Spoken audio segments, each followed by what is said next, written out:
Magandang araw po sa inyong lahat. Andito na naman ako sa harap ng kamera para na naman magbigay sa inyo ng kaunting informasyon na baka hindi nyo pa nalalaman.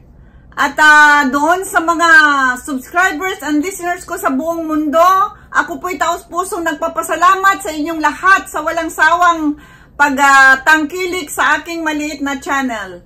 At doon sa hindi pa nakapag-subscribe, humihiling po ako ng kaunting pabor na i-subscribe at pakipindot na rin ang notification bell para sa susunod kong mga informasyon na ibibigay at tatalakayin sa inyo ay updated po kayong lahat. Maraming salamat. So guys, huwag na po tayong paligoy-ligoy pa. Simulan na natin ang ating topic ngayon.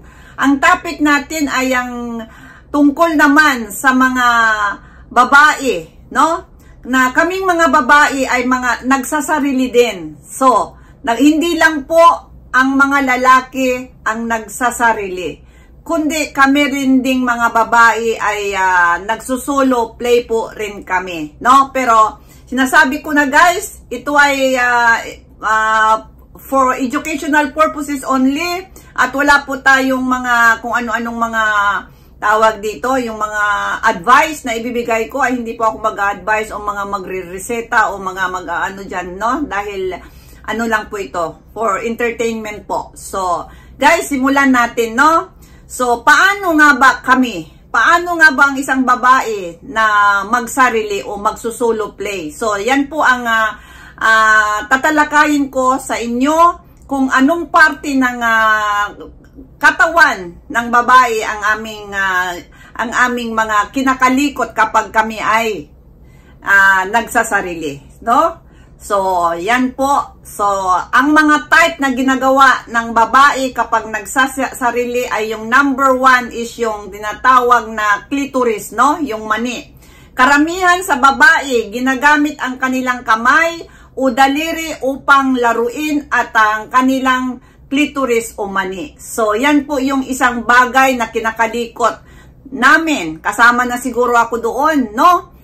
At yan po yung una. Yan ang bagay na yan ang aming unang kinakalikot talaga, no? So, ang tinatawag na clitoris o mani.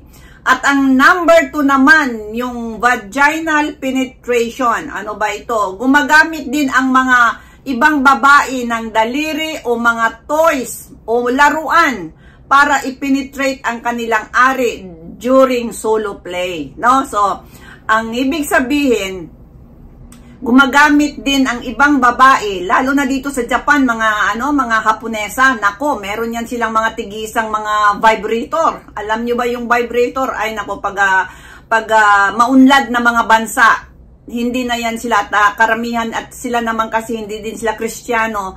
Kaya sa kanila dito, meron yan silang mga vibrator, no? Na tinatawag.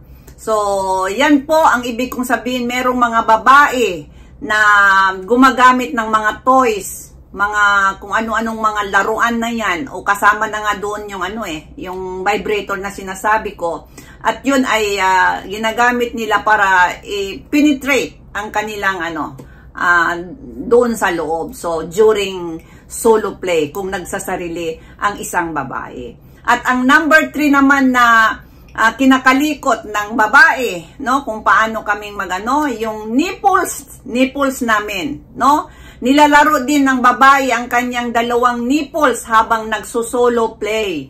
Dahil ang nipples ay kilala bilang isa ring napaka-sensitive na parte ng katawan ng babae. So, habang nagsusulit play po ang isang babae, yun na po, kasama na doon yung paglaro niya doon sa kanyang dalawang nipples, no? So, yan po yung number 3, guys. At ang number 4 naman is yung vulva o lips ng pepay ng babae. Ano ba ito? Ito ay ang panlabas na bahagi ng pepay ng babae, no? Yung sa bukana.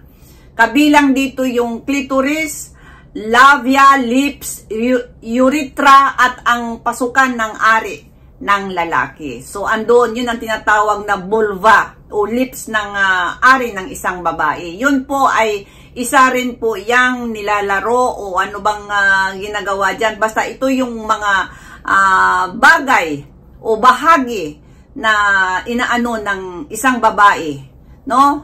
Habang nagsusolo play, yung tinatawag. Pero kung isipin din, doon din yun talaga sa ibaba ang focus talaga, ano? So, kung sa babae, doon din talaga ang focus niya sa ano niya, sa may pepay niya, ang pag-ano niya, yung paano siyang magpasarap sa kanyang ano, at kasama doon yung sa itaas na lang na nipples niya, pero actually doon talaga sa ibaba ang marami, no? So ayan po guys, at ang yung number 5 naman natin, yung anal penetration. Pero ito guys, yung anal penetration, hindi po ito gaanong ginagawa, pero meron din talagang babae, siguro ayon sa aking pagsalisik.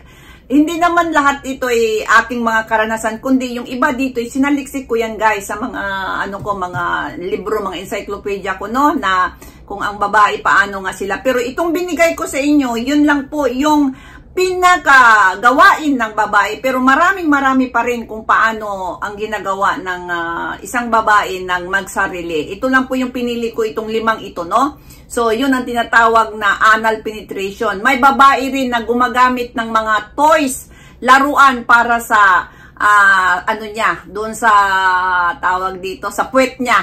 Inaano, penetration ang tinatawag. So, kung halimbawang meron siyang toys, laruan, yun ang ginagamit niya para siguro i-ano niya doon sa, ano niya, sa anus niya, no? So, yan po yung number 5 na tinatawag na sa puwet ang dinadaan. Meron din pong ganyan. So, yan po guys. At sana, tawag dito, wag na tayong isip-isip pa na ang mga babae paano kayang magsarili din, no? So, ito na nga, ito na yung binibigay ko sa inyo kung paano ang babae, ang isang babae na magsusolo play para hindi nyo na maisip na ala, baka yung yung misis ko kaya kung ganito. Kasi hindi naman talaga yan maano na hindi rin kami magkaroon ng ganyan. Kasi halimbawa, yung mister ko, kung halimbawa na-assign sa malayo, so, kaysa naman manlalaki, ay di ka na lang, magsarili ka na lang, no? So, hindi po lalaki lang ang gumawa ng ganito. Pero dahil nahihiya at kahiya-hiya talaga naman kasi nasabihin, no? Kasi kung isipin nga naman, ang mga lalaki lang talaga ang gumagawa nito. Pero hindi guys, meron ding mga babae na gumagawa nung kasama na po ako doon. At hindi ko po yun ikakahiya dahil hindi naman po ako nagdidisturbo sa ibang mga tao. Sa sarili ko lang din ginagawa, no? So, matanggal na sa isip ninyo na yun pala, ang babae rin pala, ang mga babae din pala ay nagsasarili at kung paano sila. Kaya ito na po yung sinasabi ko kung paano magsarili ang isang babae. Sana nagustuhan nyo ang aking vlog ngayong araw na ito. At doon sa hindi pa nakapag-subscribe, mag-subscribe na, at yung mga gustong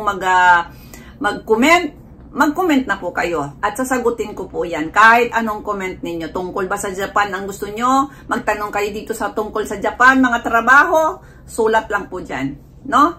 Kaya maraming salamat sa araw na ito.